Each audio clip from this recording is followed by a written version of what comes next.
আজ নিয়ে এসেছি বাসমতি চাল আর চিংড়ি মাছ। আসসালামু আলাইকুম ফ্রেন্ডস। বাসমতি চাল দিয়ে হবে চিংড়ি পোলাও। সেই কারণে বাসমতি চালটা আমি 2 ঘন্টা ভিজিয়ে রেখে গরম পানিতে সিদ্ধ করে নিব। আধা ফোঁটা হলেই আমি চালটা ঢেলে নিব, গরম পানি থেকে মানে উঠিয়ে নিব, কারণ বেশি সিদ্ধ করলে চালটা ভেঙে যাবে। আর চালের মেন সৌন্দর্যই হচ্ছে এই চালটা একটু বড় বড় ভাত হয়, এটাই এর বিশেষত্ব।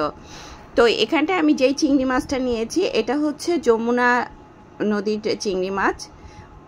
এর আগের ভিডিওতে বলেছিলাম আমার দেবর পাঠিয়েছে, আমার ছেলে খুব পছন্দ করে এবং আমার বাচ্চারা চিংড়ি পোলাওটা খেতে খুবই পছন্দ করে। তো সেই কারণেই আজকে চিংড়ি পোলাও করা। তো চিংড়িটা আমি ধুয়ে বেছে পরিষ্কার করে নিচ্ছি। চিংড়িটা এতটা তরতাজা, আপনাদেরকে তো ভিডিওতে দেখাইছি। চিংড়িটাতে কোনো জেল ছিল না, একদম অরিজিনাল চিংড়ি। তো চিংড়িটা আমি বেছে ধুয়ে নিয়েছি, কষাই নিলাম।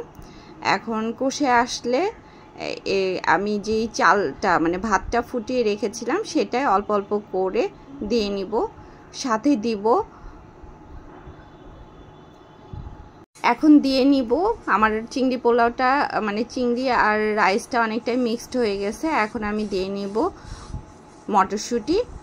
মটরশুঁটিটা দিয়ে হালকা আঁচে রেখে দিব।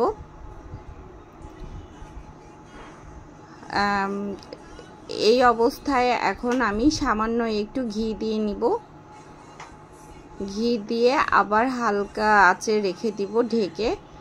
আর এদিকে মুরগির মাংসের কিমা, মানে যেটাকে কাবাব বলে, কাবাব আর বেরেস্তা একসাথে ভেজে নিচ্ছি। যদিও চিংড়ি পোলাও, তার সাথে গরুর মাংসের কোনো প্রয়োজন নাই, মানে গরুর মাংস তো আলাদাই একটা স্বাদ, এটা তো বলার অপেক্ষা রাখে না। এদিকে চিংড়িরও তো আলাদাই একটা টেস্ট, সেটারও মানে চিংড়ি গরু এগুলো তো আসলে কোনো কিছুর সাথে কেউ কারো চাইতে কম না, আমার কাছে তো তাই মনে হয়। তো তারপরেও গরুর মাংসটা সুন্দর করে মেখে নিব, মানে মাখতে মাখতে অর্ধেক সিদ্ধ করে ফেলবো, এরকমভাবে মাখবো। মেখে এখন এখানটায় মাংসটা দেখে মনে হচ্ছিল হয়তো সিদ্ধ হবে না, আমি 4 টুকরা পেঁপে নিয়েছি। সামান্য একটু হাত ধোয়া পানি দিয়ে আমি মাংসটা চড়াই দিব চুলায়।